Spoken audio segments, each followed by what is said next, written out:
Thousands of years ago, there came a night that lasted a generation. Kings froze to death in their castles, same as the shepherds in their huts. And women smothered their babies rather than see them starve, and wept and felt the tears freeze on their cheeks. So is this the sort of story that you like? Though we have far more information and reference to Azor Ahai than we do for the last hero, Azor Ahai is an Eastern prophecy. We are shown precious few references to the Westerosi history around the end of the Long Night, but our major reference comes from our most reliable historical source in Old Nan. In A Game of Thrones, Old Nan tells Bran the story of the Long Night and includes references to the last hero, the Children of the Forest, and the formation of the Night's Watch. We also know that in the early years of the Watch, the Children supplied dragon glass or obsidian to the Watch to battle the others should they return.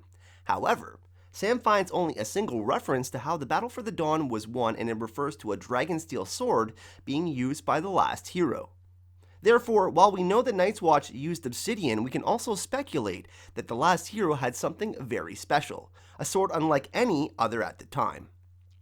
The first men wrote with runes, so the history that has been recorded was done thousands of years later. Jon wonders if dragonsteel is the same as Valyrian steel, and it could be, or it could be a sword described as having similar properties to Valyrian steel, so the maester recording the history chose a similar name for it. There is a sword in Westeros with that very description, a sword older than the Age of Heroes, a sword which legend has in place 2,000 years before the Long Night.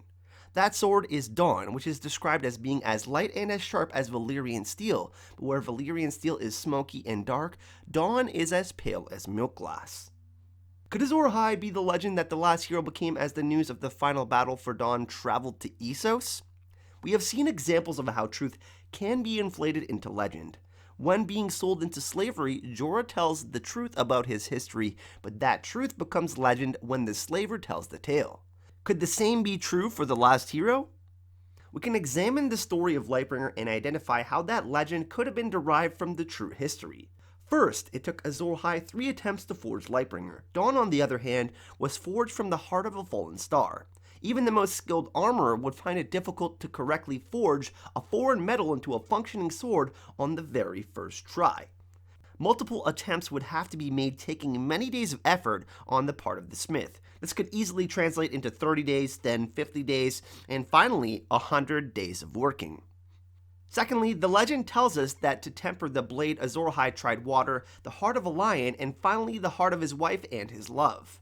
To temper means to heat and rapidly recool, but how quickly would the blade actually cool when thrust through a warm and beating heart? Dawn was not tempered through a heart, but forged from a heart, the heart of a fallen star. This could quite easily have changed as the story passed from person to person and from village to village. Nissa Nissa could be nothing more than a dash of romance added to the tale, or the addition of blood magic to the story to reflect their own culture. Thirdly, the names of Lightbringer and Dawn are similar enough to be a result of translation. What does Dawn do but bring the first light of day? With all of the glorious sword names to choose from, why did the Danes choose the name Dawn for a sword of such incomparable quality? Could it be because it was the turning point in the battle for Dawn and the reason that the Long Night finally ended? In Old Nan's story, the blade of the last hero becomes so cold that it shatters, and we are left hanging as he runs from ice spiders as big as hounds. However, just because a sword broke doesn't mean it was his only sword.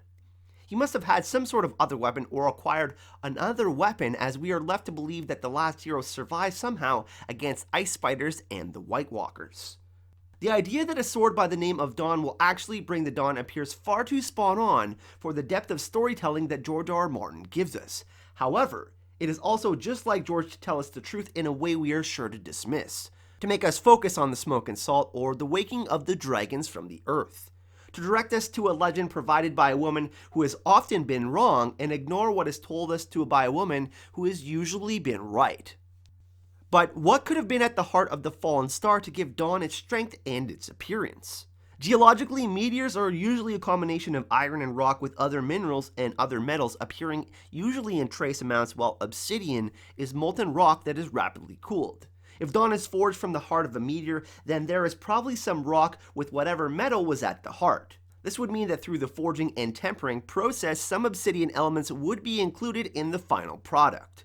But did the original smith create an alloy of metal and stone that had the same effect as obsidian on the others without the fragility of the true obsidian? A weapon forged from a metal that had survived the cold of space and the heat of entry into the atmosphere. A weapon which could withstand the cold that accompanies the White Walkers. Finally, Lightbringer is said to be a flaming sword and Dawn is not. However, Dawn is forged from the shooting star, a flame across the sky. It is also quite possible that in being so pale, Dawn reflected the light or torch around it, making it appear as though the blade was on fire itself. This is an easy characteristic to change through the retelling of the story. A sword forged from the fire of the sky becomes the sword of fire, or a sword which reflects the fire becomes a sword of fire, and a story of a sword which brought the dawn. The sword which brought the first light of day becomes Lightbringer.